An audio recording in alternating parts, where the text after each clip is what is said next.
દાહોદમાં ફતેપુરા તાલુકા પંચાયત કચેરીની પ્રત્યક્ષ મુલાકાત દરમિયાન તાલુકા પંચાયત કચેરીની નિષ્કાળજીના કારણે કેટલીક ક્ષતિઓ જોવા મળી છે।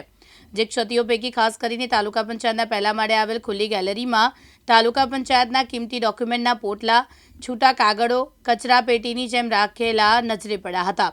જ્યાં પોટલાઓ રાખ્યા હતા તેની બાજુના ખૂણામાં થૂકદાની બનાવેલી હોય તેમ પાનના મસાલાની પિચકારીઓથી પોટલાઓના રંગ લાલ થઈ ગયા હોવાનું નજરે પડતા જણાઈ આવ્યું છે।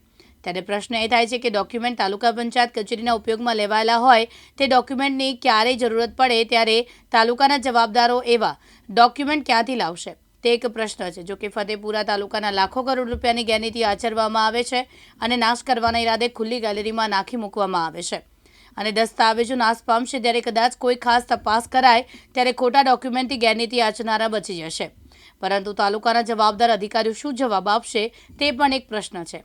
કદાચ સરકારી કચેરીમાં વપરાયેલા ડોક્યુમેન્ટની એક્સપાયરી ડેટ આવતી હોય તો જેમ પોલીસ દ્વારા પકડવામાં દારૂનો જાહેરમાં નાશ કરવામાં આવે છે તેમ જાહેરમાં નાશ કરવો જોઈએ। જો કે આ ખુલ્લી ગેલેરીમાં તાલુકા કચેરીમાં વપરાયેલા ડોક્યુમેન્ટ રાખવામાં આવે છે ત્યાં અંદરથી તાળું મારી કોઈ બાહ્ય વ્યક્તિને જાણ ન થાય તેનું તાલુકા તંત્ર ખાસ ધ્યાન રાખતું હોવાનું પણ જોવા મળ્યું છે।